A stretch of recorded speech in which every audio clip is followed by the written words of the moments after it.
Brody. Hello, hello, hello. How we all doing? I'm gonna have me a little Diet Pepsi here. Just a sip, sippy sip. Brody, it's great to see you. Thanks for being here today. Kind of a pretty brief presentation today, I'm guessing. But hopefully this might shed some light on for some of the guys out there that own a Marshall DSL amplifier and are plugging it into a cabinet. Not a combo, a head. No, get this out of the way. I gotta keep my client's information private. I'll do that. Here's the head. Look at that. And the power cable and all that. Here's the amp. There it is. All fired up. Running hot.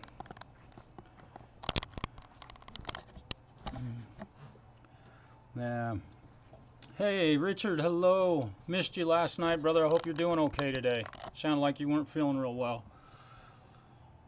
My brother from Oregon. You guys, you know, just a few of you here. It's very important for me to say this, and that is that my journeyman Stu has been a big help in diagnosing what wasn't wrong with this amplifier. We did so much testing to come up to a conclusion that we're 90. Where are you at, Stu? Are 90% for sure. We're 90% certain that we've found the cause of the problems. All right, great to hear. Good to hear the Falcro. Richard, trying to use everybody's YouTube channel name just to make sure that they're people are hearing that versus their real name because it'll divert people from their YouTube channel. Hello, Midnight Bandit. I'm just gonna kind of hang here and talk just kind of randomly at the moment. See if we can get a few folks in here. Again, we're going to be working with a DSL 100, a Marshall DSL 100 amplifier today. I've already done all the work on it. I can't, it's difficult for me to do an amp diagnosis live. It is so boring to watch. It's like watching somebody put strings on a guitar. To put people through that. That's why guys like the guitologists never, or almost never, do live repairs, because there's hours of time spent checking this and tweaking your voltmeter and going to volts and then going to ohms and then going to continuity and then checking it. It's like, it's remarkable. Hang on, I got a phone call coming in here. Let's see who this is. Oh, there we go. Hang on. Hello. I'm doing a live stream right at the moment. What do you need?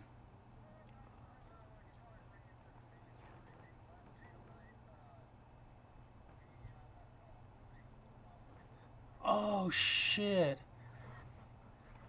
Okay. Oh.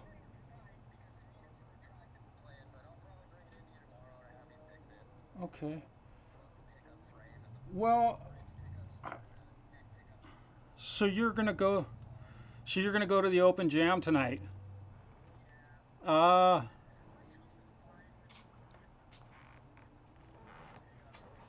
you want to borrow a guitar, dude? It's not like I don't have a spare one. So the guitar's working. It's just the pickup's been.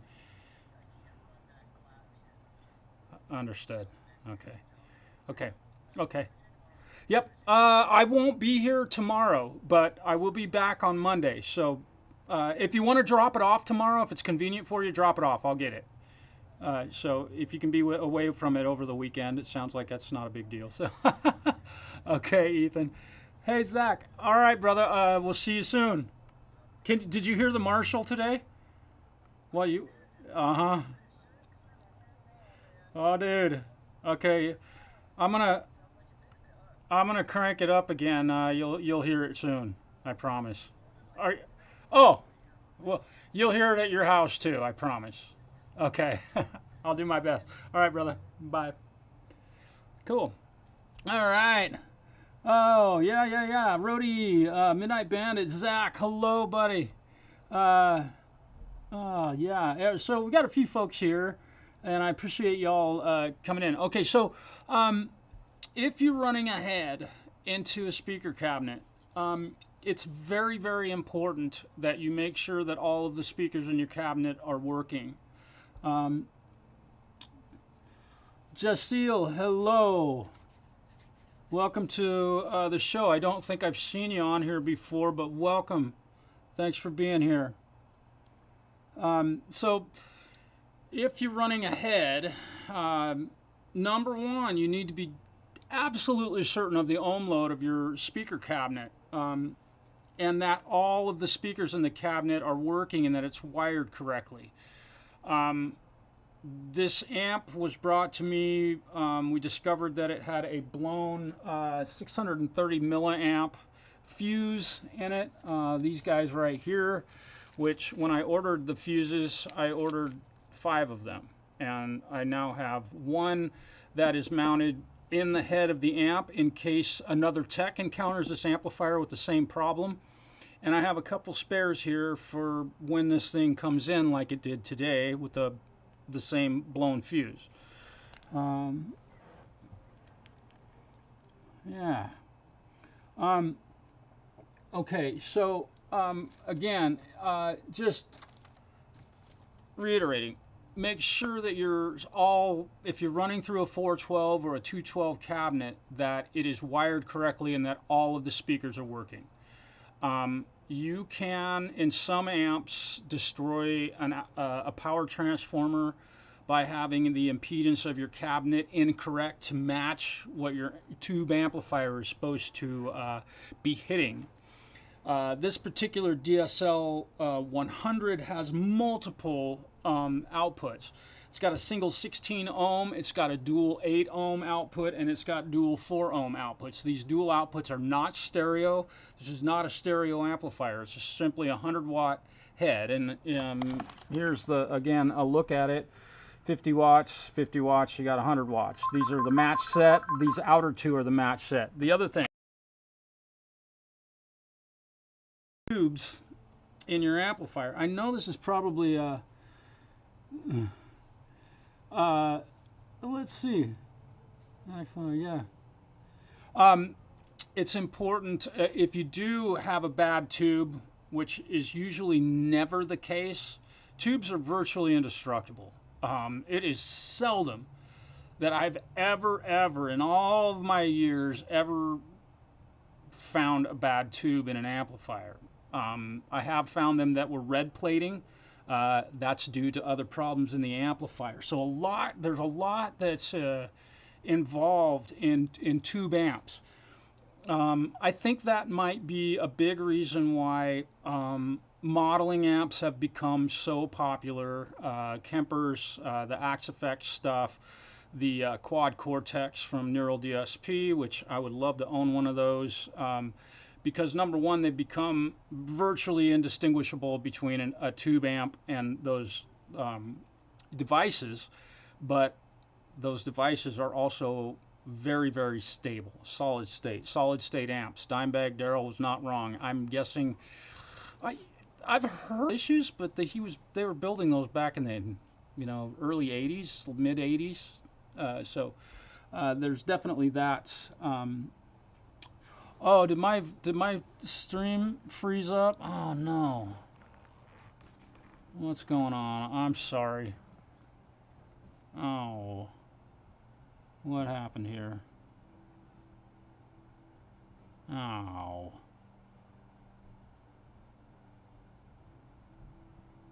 Go live. Am I able to? If you all can hear me, I'm gonna go ahead and end this and try and restart it here. I have to do this via Wi-Fi. My camera just shut off. Let me deactivate that and activate it again. There we go. I'm hoping that now we might have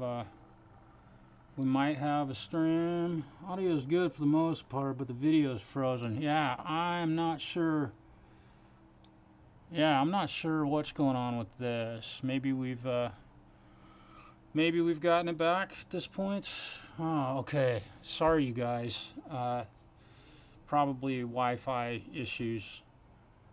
I wasn't sure what to do.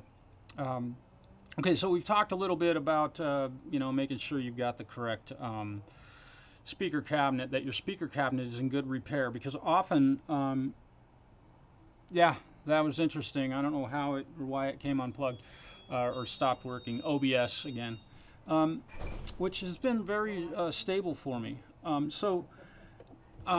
What we were forced to do today is ask the owner now to bring his speaker cabinet into our shop,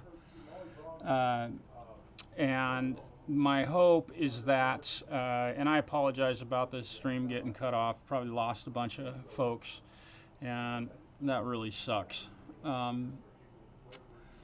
Let's see, stream's current bid lower than recommended. Yeah, whatever. Open widget, whatever.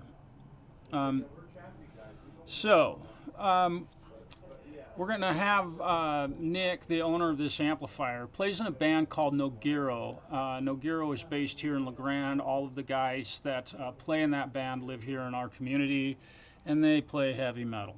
And they do mostly original music. They almost every year, minus the last couple because of the pandemic, they didn't play the New Year's Eve party. They do metal at midnight. They're the only metal band in the area for the time being.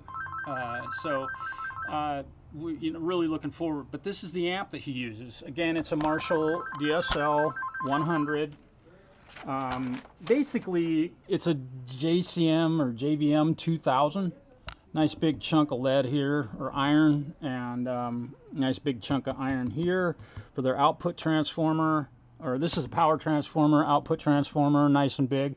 And what I've done here is I've run it into a 112 16 ohm PV single 12 loaded with a Celestion 30. And say what you will about the vintage 30 speakers, they are the best sounding speaker in the history of recorded rock music, and those who would speak against it, I beg to differ, fellas. I've been playing through them for decades now.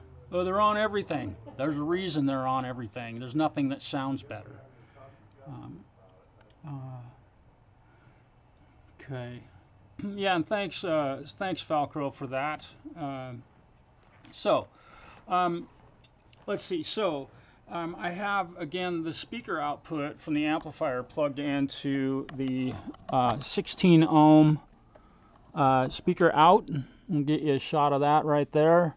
And then it's got 2 by 16 ohms or 1 8 ohm, and then 1 4 ohm or 2 8 ohm outputs. So and then also it does have an effects loop. It's got a MIDI foot controller, I believe.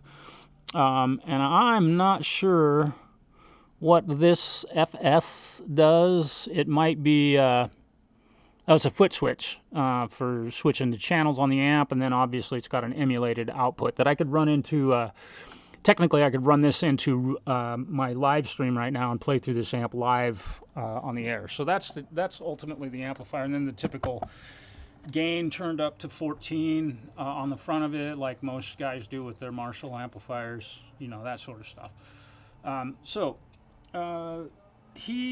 What he did was he took the amp after I had serviced it and worked on it and played through this here at the shop, and it worked perfectly. Took it to band practice, plugged in, and almost immediately the volume just shrunk. It got real splatty sounding, very quiet, just nasty sounding. All right. Now, brought it back to me, and I immediately started diving in, checking, parts in the circuit. Resistors, not much in the way of capacitors. These capacitors in this amp aren't old enough to really have failed. Not to mention the symptoms that he was describing didn't describe anything to do with a capacitor that might have been bad. So we kind of have to use the knowledge that we have of amplifiers to minimize the amount of testing, but we had to eliminate all possibilities. So we tested all of the tubes, including the 12X7s, which virtually never go bad. Yeah. Hey, Dwight, welcome. I got a Marshall amp today. And I see you keep putting out music, man. Good for you. I didn't put out anything in September. I don't think I put out anything in August either. Maybe I did put one out. I just don't write songs fast enough. Yeah. Nice. You know, we ended up having to spend a bunch of time testing parts on the amplifier, only to discover that I'm personally 99% certain that his speaker cabinet is messed up in some way, or he's running out of the wrong speaker output to the speaker cabinet. We'll give you a little taste of what this amplifier sounds like now. And it's been sitting here on my bench running for, what time is it? 4:30 our time. So it's been on for 2.5 hours straight running. I'm gonna put the cover back on that one too, because I'm pretty much done working on the amplifier. We'll bring this up here where you can get the sky view.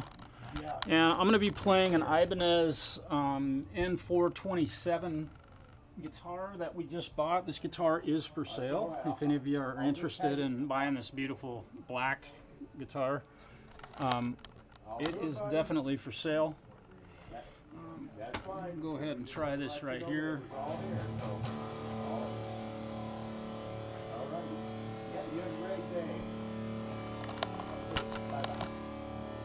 Can you hear the sustain of this thing? Yes. Quentin, thank you, brother. Are these the correct direction, bro? I love it, man. That video you put up was hilarious. I love it, man. Thank you for doing that.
working great. Yeah, just needed a good cabinet. As soon as we can get his cabinet in here, we can determine whether we're right. Um, Well, the thing is, that's really getting me is that kind of confirming our suspicions. yeah, It's been running rock solid on yours. yeah. The Yeah. thing sounds fantastic. I've played through Marshall DSLs in the past, and they've always worked. Never had a problem with one. Yeah, yeah. Thanks, Dwight.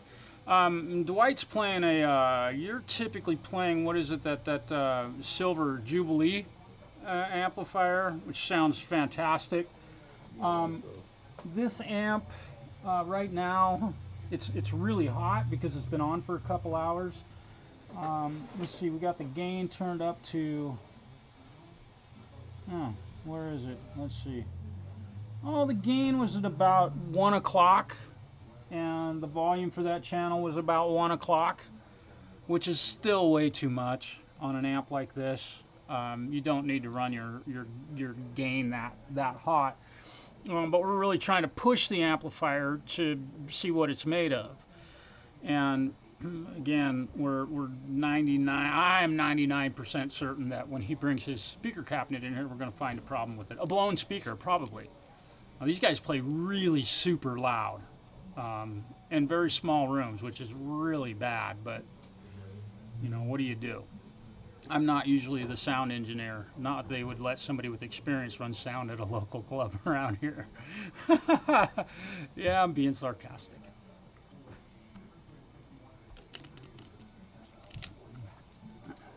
Thanks, Clinton. Um,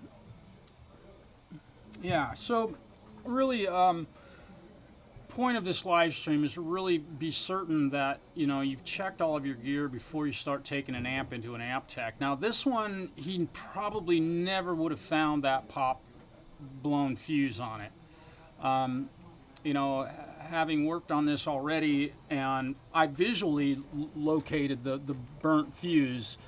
It's inside the chassis of the amplifier, and a lot of modern tube amps have that going on. So if you're playing through a modern tube amp or a modern solid state amp, whatever, and it stops on you, or you start hearing some weirdness going on, or a volume drop, in many cases, you're going to find that the fuse, either if a fuse is blown, it's inside in the chassis, and you literally have to pull the chassis out of the amplifier, as I've done with this one, and then visually inspect the amplifier. I do not recommend, if you've never done that, I do not recommend you do that. This is a show on education. It's about education. Don't do what I do here at work. I do not recommend it for your own safety. I was testing stuff today that had 428 volts flowing through it. If you got any of that voltage in either hand, you would literally, it would kill you. You'd die. Yeah. Take care, Dwight. Thanks for stopping in. Yeah, I may go live later on this evening, and/or I'll go down to the open mic tonight. I haven't decided yet, really, what I'm going to do. I have guitar students this evening. So, if you do choose to do some work on your own amp, I do not condone that unless you have experience with it. And even then, I don't recommend that anybody without experience opens up an amplifier. There's stuff in there that if the amp's been off for a month, you touch the right spot in that amplifier and it will kill you. Yeah, even at 100 volts coming out of the wall, that's pretty fantastic. 400 volts, you're dead. Like that. It'll stop your heart in a blink of an eye. No, it's interesting. So I just want you to be very clear on that. But in many cases on modern amplifiers, that's a problem. And usually, if a fuse is broken, it's usually, or popped, it's because of something else is wrong. It's not necessarily because the fuse was weak or it was built badly or whatever. you've got to narrow it down to what the cause of that fuse being popped is, which is where we come in. We're able to check the bias, we're able to check the tubes, all of them. We even checked the 12AX7s on this one. We were able to check the output transformer to make sure that was in good shape and good health. Everything tested great, and I'm like, all it can be is a speaker cabinet. And sure enough, hopefully he's going to bring that in. I'm hoping to see that today, and be able to plug into it and confirm my suspicions. So y'all have a really wonderful rest of your day and week. I will see you all, I'm sure, out and about on a live stream somewhere. And thanks y'all for joining me. I got to get going. Peace.